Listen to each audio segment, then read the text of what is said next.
incredible partner in this work. And we're also joined by Natasha Reed, who's going to speak about her experiences. And we are here today to say loud and clear that no one should have to choose between their job and their health or the health of their loved ones. But that's exactly the choice that so many New Yorkers, women, low-income workers, caregivers, parents, and frontline workers have been forced to make throughout this pandemic. 1 year ago, as our city shut down to protect the public health, our frontline workers stepped up. These are the folks who kept our city running during its darkest days, and they took care of us when we needed them most.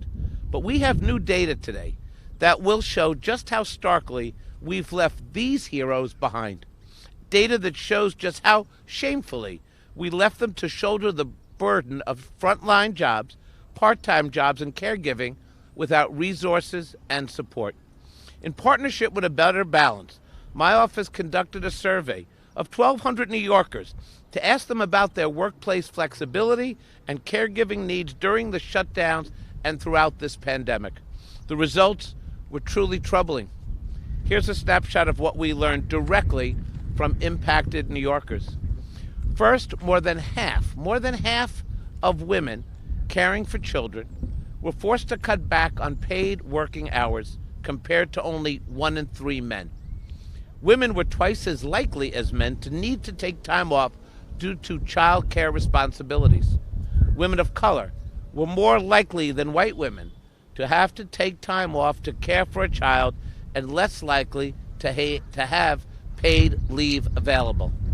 71% of respondents with incomes over $100,000 were satisfied with their employer's flexibility, compared to only 48% of those with incomes below $50,000. Women were more than 4 times as likely as men to experience retaliation as a caregiver at work, while individuals who live with someone else with a disability were twice as likely. Low-income caregivers were about twice as likely as high-income caregivers to experience retaliation after requesting flexibility.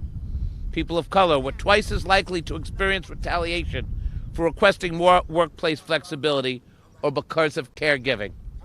And while 76% of full-time workers had access to paid time off to care for their own illnesses, only 24% of part-time workers had that time.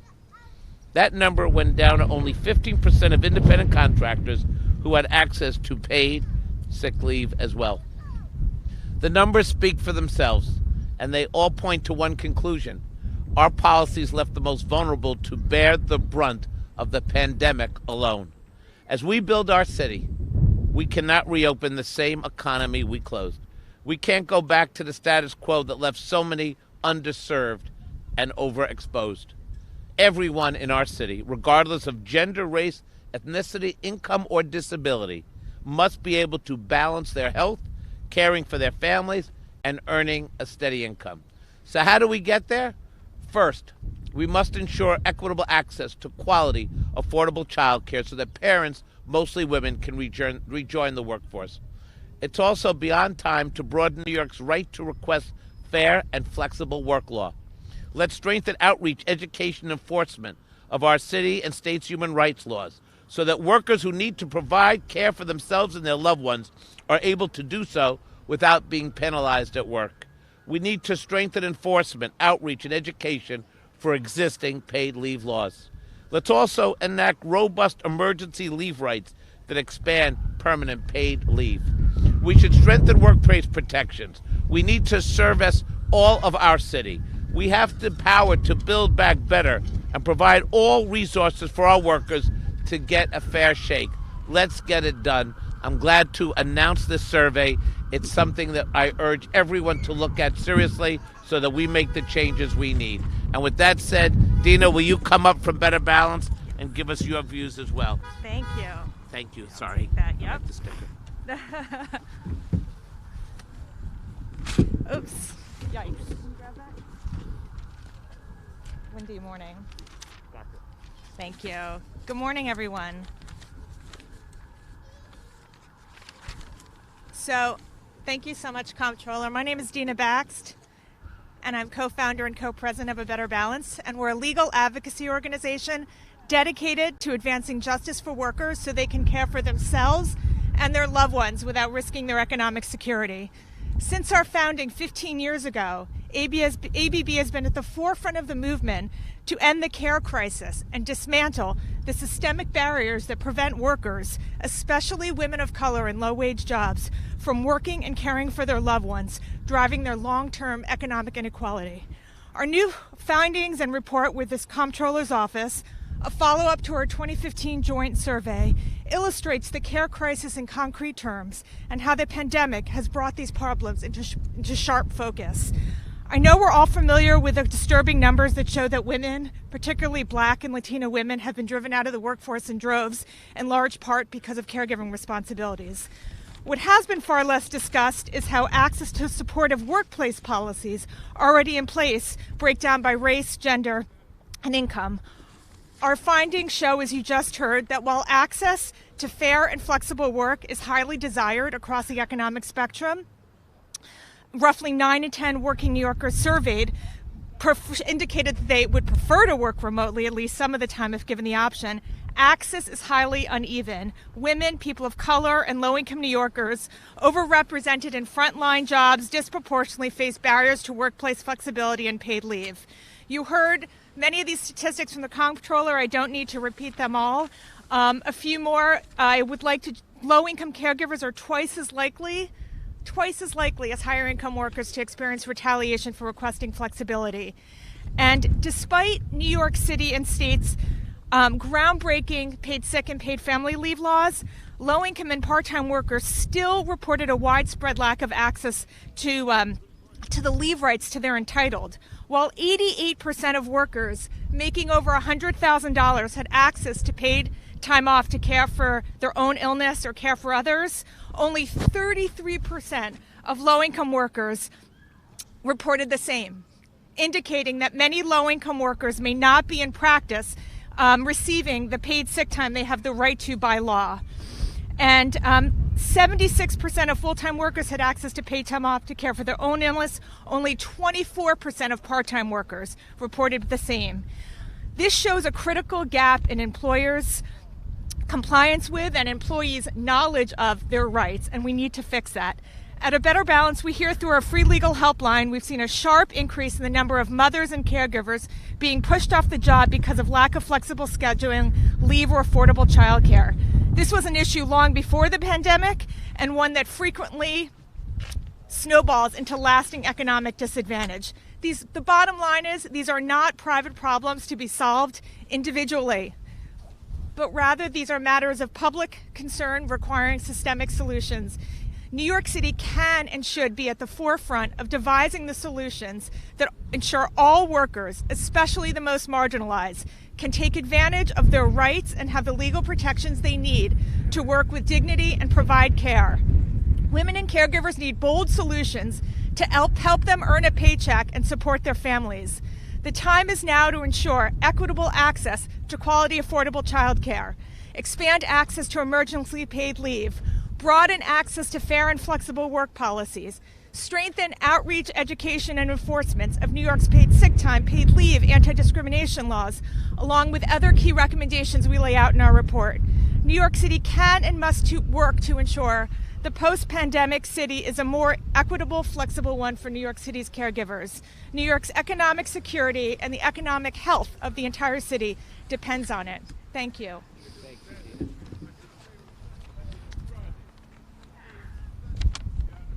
Next up, Natasha Reed, who's caring for two older adult parents, one of whom contracted COVID-19. Natasha had to pause working. Please tell your story. Thank you. Good morning, and thank you, Mr. Stringer, for giving me this opportunity to share my story.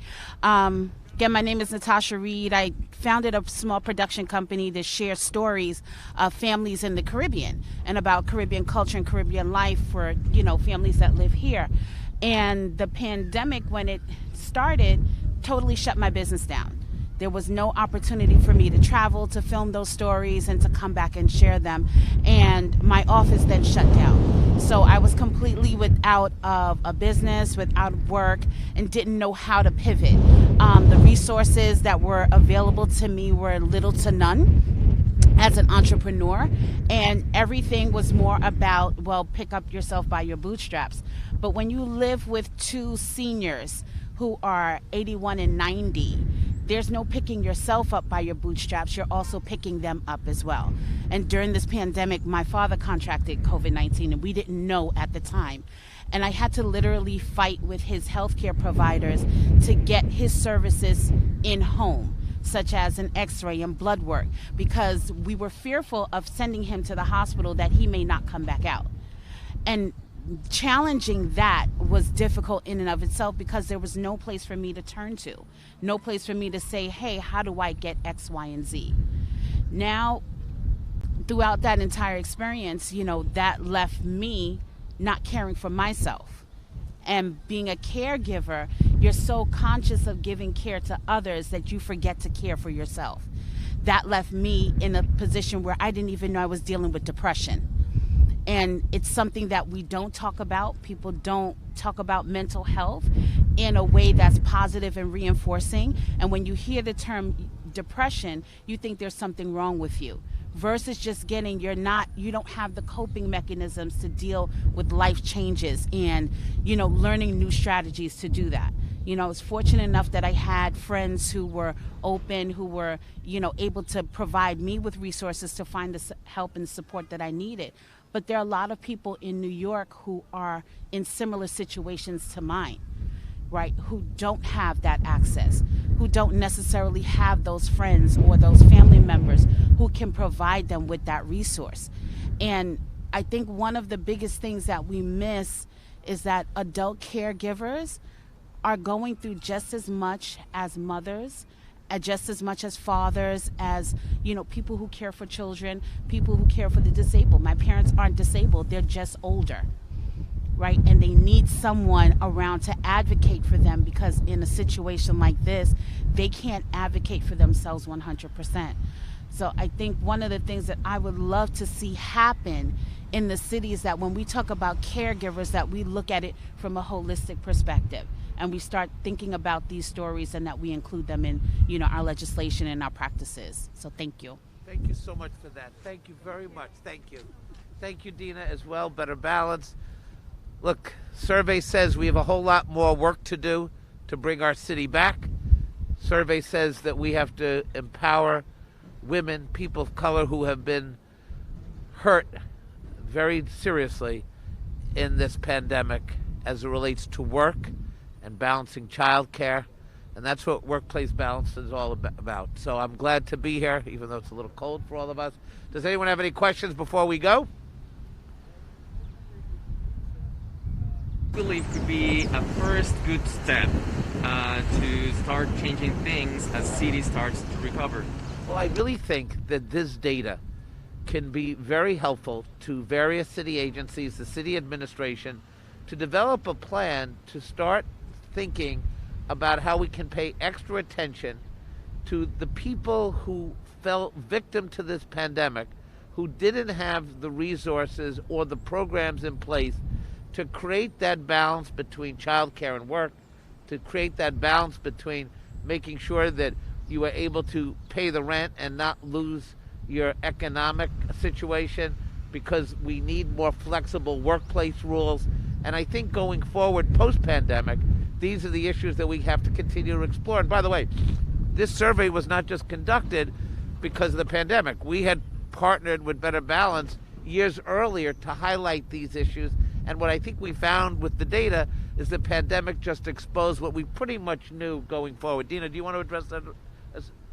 Yeah, I think that's right. I mean, the pandemic really laid bare, the systemic barriers that really punish workers, especially low-income workers and women of color. And I think, as the comptroller said, and we were so proud to partner with the comptroller's office on this important report, I think there are a lot of takeaways in terms of policy solutions to center the most vulnerable workers. So this doesn't happen again, and I think that I'm hopeful that not only we'll see the private sector take steps, but the municipal government will lead the way and be a model for the rest of the city. Right, and let me just say, it's important that we actually go to the workers themselves, the women primarily who have had these hardships, and ask the tough questions, because the only way we're really going to develop policies is if we think about focused on the people who actually were impacted.